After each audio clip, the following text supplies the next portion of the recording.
You're watching Joyous Readers Club. Facing Your Fears. It was Boxing Day, the day after Christmas. A special kid named Rajan got the gift he wanted most of all. "It's a Duke Kaboom motorcycle action set," he shouted. "Woohoo!" Duke Kaboom, known as Canada's greatest stuntman, was a wildly popular toy. Duke's TV commercial showed him making amazing jumps.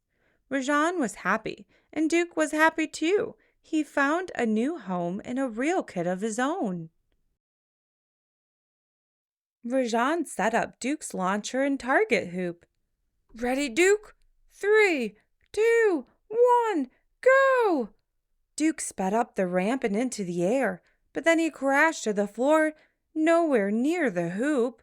Rajan tried again and again, but each time the daredevil fell short of the target. The Duke Kaboom toy just couldn't make jumps like the ones on TV. It didn't take long for Rajan to lose interest in his toy. The very next day, Duke found himself lying in a donation box. Canada's greatest stuntman was heartbroken. Duke was moved from one bargain store to another. He still liked riding his motorcycle, but he never tried to jump again, and he never forgot Rajan. Eventually, Duke ended up at the Second Chance Antiques. He made a lot of friends there. One was a porcelain doll named Bo Peep. Bo was smart, strong, and kind. Duke told her that he wished he could do the jumps shown in the commercial, but he was afraid to try.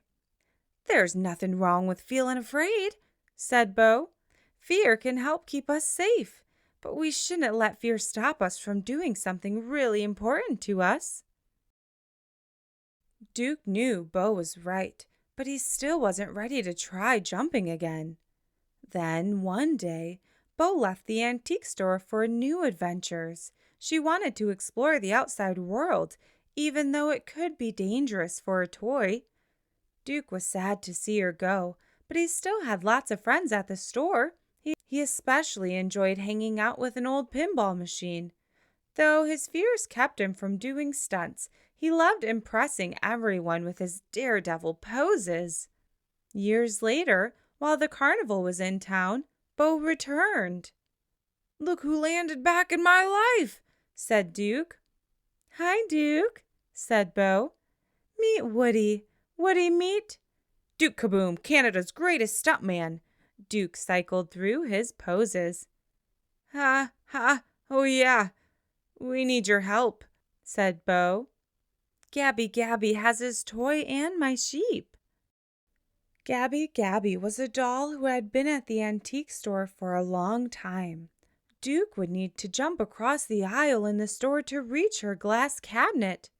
"No," Duke said firmly. "Nope, nuh-uh, no way." "Please, Mr. Kaboom," said Woody. "This is really important to my kid." Woody's kid Bonnie had made a toy from a spork and named him Forky. Since losing Forky, Bonnie had been very sad. Duke stared at Woody. "You have a kid?" he asked. Duke remembered Rajan. His lips began to tremble. Bo understood how Duke felt. Gently, she said, "Okay, calm down. That was a long time ago. Right now, we need the only toy you can crash us into Gabby's cabinet." "Crash?" asked Duke. "Yes," said Bo. "Forget Rajan, forget your commercials. Be the Duke you are right now, the one who jumps and crashes." "Be who I am?" said Duke thoughtfully. "Who's the most spectacular daredevil Canada's ever seen?" asked Bo. "Duke Kaboom," said Duke. "Can you do the jump?" "Yes, Canada," shouted Duke. The plan was for Duke and Woody to jump to the top of the cabinet carrying a strand of yarn. Buzz and the other toys would hold the yarn tight. Then Bo could slide down to rescue her sheep and Forky. Duke snapped his motorcycle into the launcher. "Let's kaboom," he said. On Bo's signal, the motorcycle shot forward. Suddenly, Duke felt fearful. He remembered his failed jumps and Rajan's disappointment. "I can't do this!" Duke yelled. The motorcycle swerved. Woody grabbed the handlebars to straighten it out. The bike went up into the air and dropped toward the floor. Woody jumped off the falling bike and climbed up to the cabinet. Duke hit the floor and zoomed off to hide from the store's vicious cat dragon. Bo zipped down the yarn. She and Woody opened Gabby Gabby's case and found Forky and the sheep. But Gabby Gabby and her henchmen surprised Bo, Woody, and their friends. From his hiding place, Duke saw the toys in a big struggle. In the confusion, the toys tumbled into the floor. Now they had to deal with an angry cat, too. Duke saw that his friends were in trouble. He was afraid, but he knew he had to help them. "Duke!" yelled Bo. "Get us out of here!" Duke set his fears aside. He revved his engine and raced past Dragon's nose. The big cat turned and ran after the stuntman, dragging along the other toys. Duke crashed through the window and into a pile of garbage bags. Dragon, satisfied the troublesome toys were gone, turned out and went back inside. Luckily, everyone was okay, but someone was missing. "Forky's still in there," said Woody. "If we hurry, we can get him back." "We barely got him out alive," said Duke. Bo knew it was too dangerous to go back for Forky. Quietly, she said, "It's over, okay?" The other toys agreed. Even Buzz thought it was more important to get back to Bonnie than to rescue Forky. Woody stayed behind, alone. Bo led the toys toward a safe hiding place at the carnival. "I'm proud of you," Bo told Duke. "You are?" asked Duke. "All I did was crash." "But you tried," replied Bo, "and next time you'll do better. Besides, you were brave to distract Dragon." Ducky and Bunny came up to him. "Yeah," Ducky said. "Thanks for saving us from that evil cat." "Your riding was awesome," Bunny added. "Do you think you could teach us some of those cool moves?" Duke smiled, letting his friend's words sink in. It felt good to be celebrated for something he did well. It was much better than being compared to a fake commercial. Bo was worried about Woody, so she decided to return to the antique store. Duke and the other toys went with her. Woody learned that Gabby Gabby had been acting out because she wanted to be loved by a kid. She felt sad, lonely, and unwanted. Woody offered to take her to Bonnie. Bo, Duke, and their friends wanted to help too. Bonnie and her family were in the RV on the other side of the carnival, and they were planning to leave soon. How could the toys get there in time? It was up to Duke. The daredevil trembled as he looked at the carnival lights below. He was high up in a spoke on the Ferris wheel. His friends were counting on him to jump over the carnival and land on top of the game booth. "Nope," said Duke. "No way. Decline." "Duke, you got this," said Bo. "You made the last jump," said Woody. "But that was 4 feet," Duke said. "This is 40. "Exactly," said Bo. "Duke Kaboom would never repeat a stunt."